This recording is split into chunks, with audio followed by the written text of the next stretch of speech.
Hey guys, good evening, नमस्कार, सुसंध्या। कैसे हैं आप लोग सब? तो तैयारी इस वक्त बहुत जोरदार चल रही होगी आप लोगों की, और रिवीजन भी मेरे ख्याल से मैक्सिमम आप लोग खत्म कर चुके होंगे। तो आइए बहुत फटाफट से हम लोग बात कर लेते हैं कि भाई क्या कुछ एग्जाम के अंदर क्वेश्चंस का हमारा पैटर्न जो है वो आईसीएआई पिछले कुछ एग्जाम से फॉलो करता आ रहा है, और कौन कौन से वो टॉपिक्स हैं जो आप लोगों को इंपॉर्टेंट तरीके से रिवाइज करने ही चाहिए। यानी आप अपनी पढ़ाई को बहुत जबरदस्त तो रख ही रहे, लेकिन ये कुछ पॉइंट और हैं जिनको आपको, और का मतलब है आपके कोर्स के, लेकिन इनको आपको और बहुत जबरदस्त तरीके से तैयार कर लेना चाहिए। तो बच्चे लोगों, सीए फाउंडेशन का जो पेपर पैटर्न पिछले दो अटेम्प्ट है, दो अटेम्प्ट के साथ साथ अगर मैं काफी कुछ इसमें इंक्लूड कर दूं तो हमारा जो जुलाई के अंदर जुलाई 21 का जो पेपर पैटर्न था वो भी लगभग लगभग ऐसा ही था। एक आध जगह पे क्वेश्चन का मार्किंग को चेंज है, अदरवाइज इन्होंने सेम टू सेम रखा हुआ है। देखिए, आप लोग सब जानते हो कि टोटल क्वेश्चन में से फर्स्ट क्वेश्चन आप लोगों का कंपलसरी होगा, और रिमेनिंग 5 में से आप लोगों को कोई भी 4 क्वेश्चंस वहां पे करने रहेंगे। तो पिछले 3 अटेम्प्ट से लगभग 3-4 अटेम्प्ट से जो लगभग पैटर्न चला आ रहा है वो ऐसा है कि फर्स्ट क्वेश्चन आप लोगों का जो रहेगा उसके 3 पार्ट्स होते आए हैं। एक क्वेश्चन कॉन्ट्रैक्ट का, एक कंपनीज का और एक सोगा का। और कॉन्ट्रैक्ट और कंपनीज का तो जैसा आप देख रहे हैं केस स्टडी बेस्ड क्वेश्चन रहा है, और एक क्वेश्चन सोगा का जो है वो यहां से हर बार बन रहा है थ्योरी का। ठीक है ना? तो हम लोग श्योर नहीं है कि भाई आईसीए इस बार क्या पैटर्न यूज करता है, लेकिन लगभग लगभग इसी तरह का पैटर्न जो है वो यूज होने वाला है कि हर क्वेश्चन लगभग 12 नंबर के आसपास का आपका बन रहा है ना, 12 मार्क्स का एग्जैक्ट क्वेश्चन बन रहा है। सेकंड क्वेश्चन जो हर बार आ रहा है वो दोनों ही क्वेश्चन थ्योरी के बन रहे हैं। फिक्स ये भी रह रहा है कि एक क्वेश्चन कॉन्ट्रैक्ट और एलएलबी का जो एक क्वेश्चन बनता है वो भी इधर ही आ रहा है, और ये लगभग 7-5 हो सकता है 6 और 6 के बन जाए। यानी इसमें मार्किंग में कुछ भी चेंज जो है वो इंटरनल चेंज यहां पे पॉसिबल है।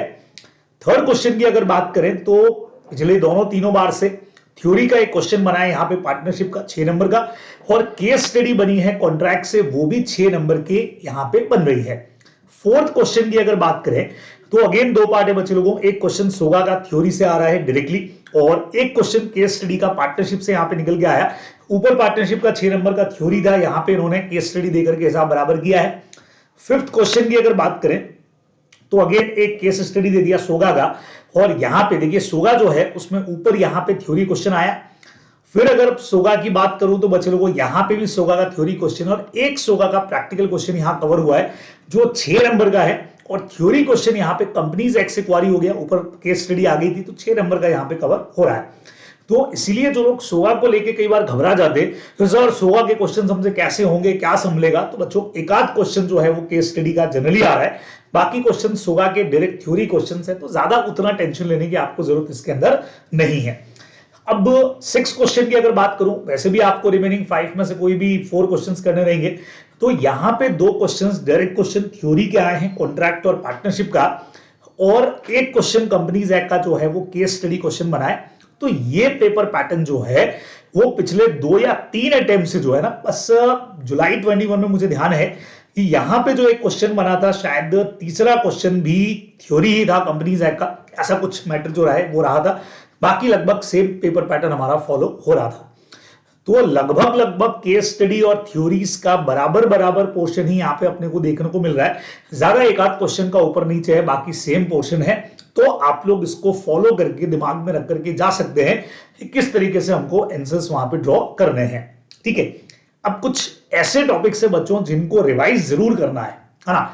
मैं फिर से यहां कहना चाह रहा हूं कि आप ये नहीं समझेंगे कि हाँ भाई ये क्वेश्चंस हम पढ़ के चले जाएं, इन्हीं में से क्वेश्चंस आ जाएंगे।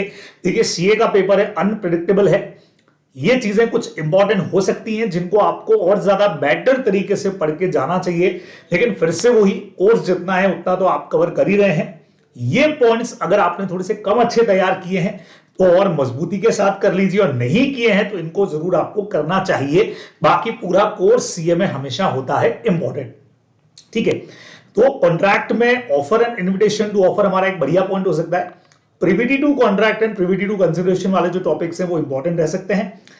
अनडू इन्फ्लुएंस और फ्रॉड जो है फ्री कंसेंट में जरूर पढ़ करके जाना चाहिए। अपोज टू पब्लिक पॉलिसी और वॉइड एग्रीमेंट्स हमारे बढ़िया पॉइंट हो सकते हैं एग्जाम में क्वेश्चन बनाने लायक। ठीक है, जॉइंट प्रोमिसर का क्वेश्चन पिछले एक आध अटेम्प्ट से नहीं है तो बनने के चांसेस हो सकते हैं। सेम वैसे एप्रोप्रिएशन ऑफ पेमेंट जो है वो भी बढ़िया है, इसको भी जरूर रिवाइज करके जाइए। डैमेजेस का कैलकुलेशन का केस स्टडी बढ़िया कई बार बनता है, पिछली बार थ्योरी क्वेश्चन था सेक्शन 74 से, तो 73 का कैलकुलेशन जो है डैमेजेस का वो जरूर आपको पढ़ के जाना चाहिए। सेम वैसे ही क्वांटम वेरिएट यहाँ पे बढ़िया हो सकता है बच्चे लोगों, रेमेडीज के अंदर का ही पार्ट है। तो ये कॉन्ट्रैक्ट एक्ट में वैसे तो बहुत वाइड है, सब चीजें आपको पढ़ के जानी है, लेकिन इन चीजों को अगर छोड़ दिया है या नहीं पढ़ा है तो बस थोड़ा सा और पॉलिश करके जाइएगा, अच्छे से पढ़ करके जाइएगा।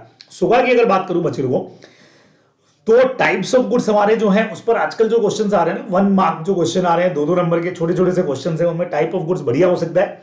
Condition treated as warranty, question अच्छा बनता है इसके ऊपर।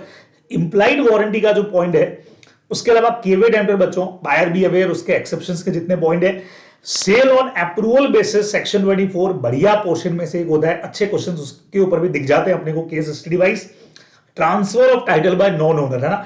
आप बोलोगे सर आपने तो सारा कुछ दे दिया भाई, अब इंपॉर्टेंट चीजें इतनी है इसके अंदर ही, पूरा एक पोर्शन अपन ने जो एक्सेप्शंस पढ़े नॉन ओनर के ट्रांसफर वाले, उनमें हर एक पे कोई केस स्टडी बनने लायक है तो पढ़ना चाहिए। Liability of buyer for neglecting goods जो है सेक्शन 44 जो इसमें कवर होता है अपना, वो भी आपको देख करके जाना चाहिए। और अनपेड सेलर के जो राइट्स हैं वो जरूर देखने चाहिए। तो ये कुछ पोर्शन ऐसा है, खास करके बायर के अगेंस्ट में जो राइट्स हैं या फिर राइट ऑफ लियन वगैरह आप पढ़ करके चले गए तो बढ़िया पॉइंट इसके अंदर से बन सकता है, तो इन पे थोड़ा ज्यादा अच्छा फोकस अपने को करना चाहिए। पार्टनरशिप एक्ट की बात करूं बच्चे लोगों, तो ट्रू टेस्ट ऑफ पार्टनरशिप एकदम स्टार्टिंग में आप लोग पढ़ लेते हो। पार्टनर्स लोगों की कुछ म्यूचुअल राइट्स है, जैसे रेम्यूनरेशन मिलेगा कि नहीं मिलेगा, उसके अलावा इंडेमिनिटी का क्या पोर्शन रहेगा, वो सब पढ़ना चाहिए। नॉन रजिस्ट्रेशन के कॉन्सिक्वेंसेस बढ़िया पॉइंट में से बन जाता है। थर्ड पार्टीज के लिए क्या लायबिलिटी रहेगी वो जरूर पढ़ना चाहिए। उसके अलावा अगर किसी पार्टनर का डेथ हो गया है तो क्या लायबिलिटी उससे रिलेटेड क्रिएट होती है, क्या उसकी जो एसेट है वो रिस्पॉन्सिबल होगी कि नहीं होगी, या अगर कई बार उसको पेमेंट मिलना है तो क्या पेमेंट मिलेगा, वो भी इसमें पढ़ के जरूर जाना चाहिए। और कॉन्सिक्वेंसेस क्या होते हैं डिसोल्यूशन के, कि भाई एसेट का यूटिलाइजेशन पहले कहां करना है, बाद में करना है, लॉसेस कैसे पे होंगे, वो सारा कुछ अपने को पढ़ करके जाना चाहिए। कंपनीज एक्ट की अगर बात करूं बच्चे लोगों, तो lifting of corporate wealth cases बन सकते हैं। प्राइवेट कंपनी और पब्लिक कंपनी पे एक अच्छा पोर्शन जो है वो एग्जाम के अंदर क्वारी हो सकता है। स्मॉल कंपनी में चूंकि लिमिट्स इस बार चेंज हैं तो क्वेश्चन बनने के चांसेस अच्छे हैं। होल्डिंग सब्सिडरी कंपनी हमेशा से फेवरेट टॉपिक रहा है पेपर बनाने वालों का, जिसमें आपको चेक करना होता है कि कौन सी कंपनी किसकी होल्डिंग है, कौन सी सब्सिडरी है, तो वो पॉइंट अपने को देख के जाने चाहिए। पिछली बार ओपीसी पे क्वेश्चन आ चुका है, सेक्शन 8 पे क्वेश्चन आ चुका है, तो चांसेस बनते हैं कि इस बार इनमें से किसी पे क्वेश्चन बन जाए। उसके अलावा बच्चे लोगों, इन कॉर्पोरेशन में एक पॉइंट है अपना, अगर फॉल्स इंफॉर्मेशन दी जा रही है तो क्या कुछ ट्रिब्यूनल के पावर्स या और सेक्शन 447 वगैरह क्या लग सकता है, वो एक पोर्शन अपने को देख करके जाना चाहिए। अब अपने कहा सर डॉक्ट्राइन का क्या करना चाहिए, तो बच्चों को पिछली बार वैसे देखे हैं तो अल्ट्रा वायरस और इंडोर मैनेजमेंट पे क्वेश्चन आ चुका है ना।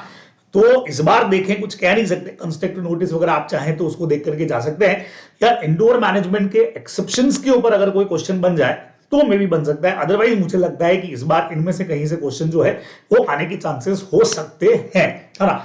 तो फिर से बोल रहा हूं बच्चे लोगों कि इनको आपको अच्छे से रिवाइज करके जाना है और अच्छे से पढ़ के जाना है। लेकिन ऐसा नहीं कि आप लोग कमेंट में डालेंगे सर इस पे भरोसा कर लेंगे या इसी को याद करके चले जाएं क्या। बच्चे लोगों, जैसा मैंने कहा सब कुछ पढ़ना है, बस इन पे थोड़ा ज्यादा ध्यान आपको देना चाहिए। एलएलपी एक्ट के अंदर डेजिग्नेटेड पार्टनर बढ़िया पोर्शन रहता है। अगर एलएलपी के नेम में चेंज करना है तो उसके प्रोविजन आपको यहां से पढ़ के जाने चाहिए। सेम उसी तरह से बच्चे लोगों, इस बार एलएलपी में कई सारी चीजें अमेंड हुई है, तो अमेंडमेंट वाले जो भी सेक्शंस हैं जो क्लास में आपको बताया जा चुका है ऑलरेडी, आरटीपी के अंदर दे रखा है, वो भी अपने को जरूर देख करके जाने चाहिए। इसमें फॉरेन एलएलपी का भी अपना एक पोर्शन है, उसके अलावा जो भी कोर्ट के एस्टैब्लिशमेंट के हमारे कुछ प्रोविजन हैं तो वो सारे आपको यहां से जरूर देखने चाहिए, ठीक है ना। तो ये आपका पूरा पोर्शन बच्चे लोगों जिन पे आप ज्यादा फोकस करेंगे। बाकी आपकी तैयारी बहुत जबरदस्त चल रही होगी, टाइम टू टाइम पे आपसे फिर मुलाकात होती रहेगी, एकदम शॉर्ट वीडियो ताकि कम टाइम में आप लोगों को इंफॉर्मेशन दे सको। All the best.